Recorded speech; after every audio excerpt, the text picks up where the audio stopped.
এটা তো সম্মিলিত শক্তি, মানে সম্মিলিত রাজনৈতিক শক্তি এবং রাজনৈতিক অভ্যুত্থানের মধ্যে দিয়ে আসা সরকার। তো ফলে এখন আসলে কোনো বিরোধী দল নাই, সবই আধা সরকারি দল, কারণ সবারই কম বেশি সরকারি স্টেক আছে। তো সেদিক থেকে এই সরকারের চরিত্রটা নির্দলীয় হবে, এটাই সবাই আশা করে। কিন্তু তারপরেও লম্বা সময় ধরে ধরেন এখানে তারা দায়িত্ব পালন করার মধ্য দিয়ে দেখা যাচ্ছে যে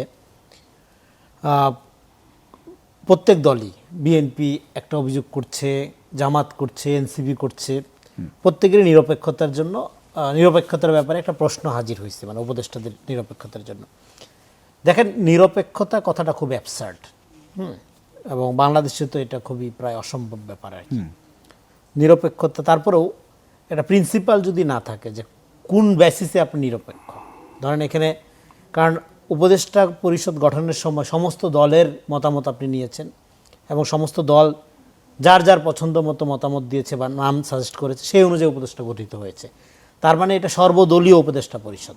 নিরপেক্ষ উপদেষ্টা পরিষদ এটা দাবি করাটা আমি মনে করি যে এটা অযৌক্তিক হবে, কারণ আপনি তো দলীয়ভাবেই নাম প্রস্তাব করেছেন। তাহলে সর্বদলীয় উপদেষ্টা পরিষদ একটা দায়িত্ব পালন করবে, সেটা তাহলে যেই দল যার নমিনেশন বা যার নাম সাজেস্ট করেছে সেই উপদেষ্টা তার বা সেই দলের হয়ে কাজ করবে, ভূমিকা পালন করবে, এইটা আবার কাম্য না। তাহলে কি করতে হবে? তাহলে তারা ন্যাশনাল ইন্টারেস্টকে সার্ভ করার জন্য এখানে এসেছেন।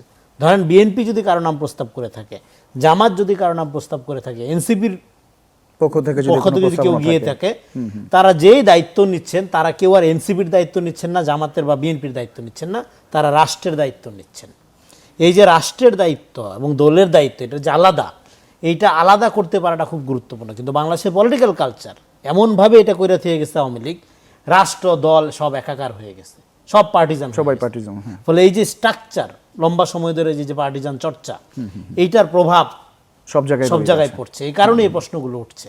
তারপরেও এইবার সর্বদলীয় পরিষদ হওয়ার পরেও আমরা যদি খোঁজার চেষ্টা করি কোন দিকে আর কি, ধরেন যে পাল্লা ভারী বা এই সরকারের ভর কেন্দ্র কোন দিকে, এটা যদি খোঁজার চেষ্টা করি, তাহলে আমরা কিভাবে খুঁজবো? একটা সূত্র আছে, সেটা হলো বিজ্ঞ রাজনীতিবিদ, 30 সেকেন্ড, আব্দুল্লাহ মোহাম্মদ তাহের একটা কথা বলেছিলেন যে 4-5 জন উপদেষ্টা একটি বিশেষ দলের হয়ে কাজ করছেন। তাহলে 2 জন তো আমরা জানি এনসিপির আছে, ধরে নিলাম এনসিপির 2 জন, তাহলে 4-5 জন উপদেষ্টা একটি দলের, মানে বিএনপির, তাহলে বাকি যা থাকতেছে সেটা জামাতের। মানে ওনার কথা সূত্র ধরে আমি যদি এইভাবে বের করি উপদেষ্টা পরিষদ দেন, উপদেষ্টা পরিষদটাই আসলে ওনার কথা সূত্র ধরে, আমি কোনো দাবি করছি না, আমি একটা ম্যাথমেটিক্যাল একটা লজিক্যাল হিসাব দিলাম আর কি, ওনার কথা। আপনার কাছে আমরা এই বিষয়ে আবার আসবো।